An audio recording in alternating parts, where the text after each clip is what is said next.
જય શ્રી કૃષ્ણ મિત્રો, ભગવાન શિવની કથા જે પણ વ્યક્તિ સાંભળશે તેના અનેક પાપો માફ થશે। મિત્રો, આ વર્ષે મહાશિવરાત્રી 8 માર્ચ 2024ના દિવસે ઉજવવામાં આવશે। ભગવાન શિવના દર્શન કરી હર હર મહાદેવ બોલો અને કમેન્ટ બોક્સમાં હર હર મહાદેવ અવશ્ય લખો।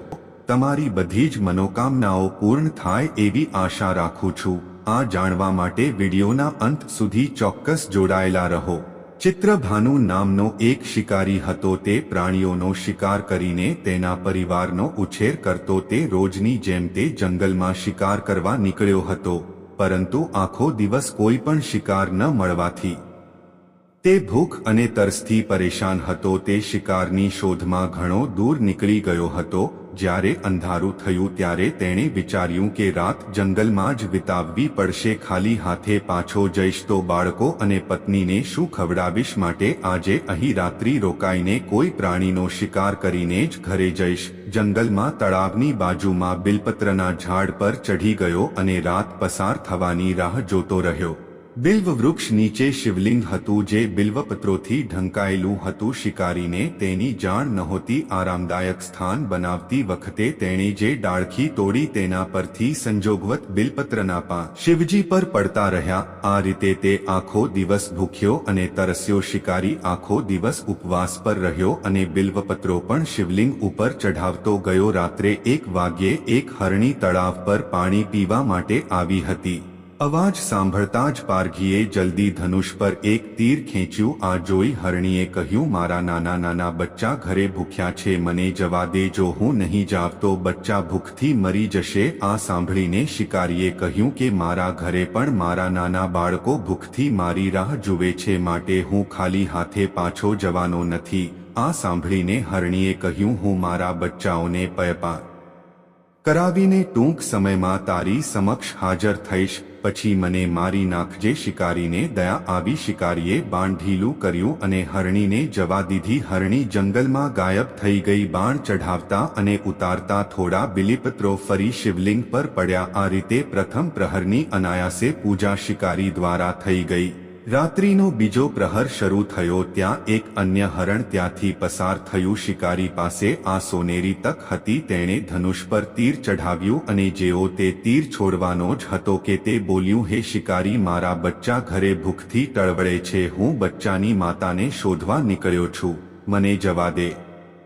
શિકારી હસ્યો અને બોલ્યો, સામે આવેલો શિકાર હું છોડી દઉં એટલો મૂર્ખ નથી। આ પહેલા મેં મારો શિકાર ગુમાવી દીધો છે। મારા બાળકો ભૂખ તરસથી વ્યાકુળ હશે। તો હરણ બોલ્યું, જેવી રીતે તને તારા બાળકોનો પ્રેમ સતાવી રહ્યો છે, ઠીક એ જ રીતે મને પણ સતાવે છે। શિકારી, મારો વિશ્વાસ કર, હું મારા બચ્ચાઓને એની માં સાથે મેળાપ કરાવીને તરત જ પરત ફરીશ, આ મારું વચન છે। હરણનો નમ્ર અવાજ સાંભળીને શિકારીએ તેના પર દયા આવી। તેણે તે હરણને પણ જવા દીધું। શિકારના અભાવમાં ભૂખ અને તરસથી વ્યાકુળ શિકારી અજાણતા બિલીપત્રના પાન ઝાડ પર બેસીને નીચે ફેંકી રહ્યો હતો। રાત્રિનો ત્રીજો પ્રહર શરૂ થયો। ત્યાં હરણના 2 નાના બચ્ચા આવતા દેખાયા। શિકારીએ ધનુષ્ય પર તીર ચડાવ્યું। ત્યાં જ બચ્ચાઓ બોલી ઉઠ્યા, ભાઈ, અમને ન મારીશ, અમારી માં સવારની અમને શોધી રહી હશે, માટે અમને એકવાર અમારા મા બાપ સાથે મળી લેવા દે, પછી તું સુખેથી અમને મારજે।